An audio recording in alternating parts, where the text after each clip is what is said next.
আজ আমি এমন এক বিষয় নিয়ে কথা বলবো, যে বিষয়টা নিয়ে আমরা প্রতিদিন কথা বলি, ঝগড়া করি, কিন্তু গভীরভাবে ভাবি না।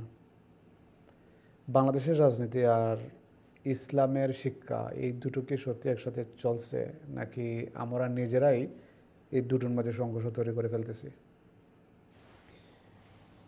ইসলাম আমাদের শিখাইছে ইনসাফ, সত্য কথা বলা, অন্যায়ের প্রতিবাদ, আমানতদারি, আর ক্ষমতা হলে নম্রতা দেখানো।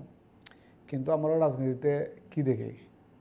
মিথ্যা আশ্বাস, ক্ষমতার লড়াই, দলীয় স্বার্থে অন্যায়কে হালাল বানানো, আর নিজের লোক হলে 7 খুন মাফ। কিন্তু ইসলাম বলে তোমরা নিরপেক্ষে দৃঢ়ভাবে দাঁড়াও, যদিও তা নিজের বা আত্মীয়ের বিরুদ্ধে হয়। কিন্তু বাস্তবে কি হয়? আমরা বলি ও আমাদের দল করে, ও যা করছে ঠিকই করছে। এইখানে ইসলামের সাথে রাজনীতির সবচেয়ে বড় সংঘর্ষ। সমস্যা শুধু রাজনীতিবিদদের না, সমস্যা আমাদেরও।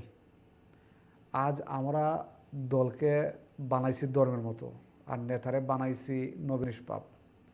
আমার দল ভুল করতেই পারে না, আমার নেতা মিথ্যা বলতেই পারে না। এই বিশ্বাসটাই সবচেয়ে ভয়ঙ্কর। যদি অন্য দল অন্যায় করে, আমরা বলি ওরা খারাপ।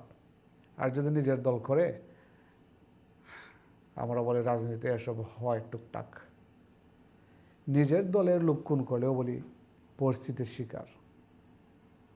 আর এটাই অন্ধত্ব।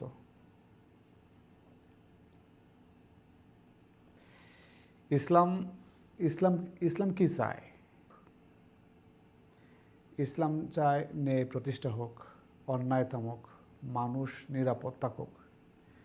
ইসলামের কাছে দল নেই, রং নেই, পোস্টার নেই, আছে শুধু হক আর বাতিল। আর যদি আমরা মুসলমান হয়ে ভুলকে ভুল বলতে না পারি, শুধু দলীয় পরিচয়ের কারণে, তাহলে প্রশ্ন রাজনীতির না, প্রশ্ন আমাদের ইমানের। রাজনীতি খারাপ না, খারাপ হলো রাজনীতিকে অন্ধভাবে অনুসরণ করা। একটা সিদ্ধান্ত নেওয়া উচিত, আমরা কি আগে মুসলমান নাকি আগে দলীয় সমর্থক? ভাবুন, কারণ এই অন্ধত্বের মূল্য আমাদের ভবিষ্যৎ প্রজন্ম দিবে। এখন আসি শহীদ হাদির কথায়। একজন মানুষ খুন হলো, একজন তরুণের প্রাণ গেল, কিন্তু প্রশ্ন হলো, হাদির খুনের বিচার কোথায়? কেন তদন্ত নিয়ে দুয়াশা? কেন নীরবতা? কেন দায় এড়ানোর চেষ্টা?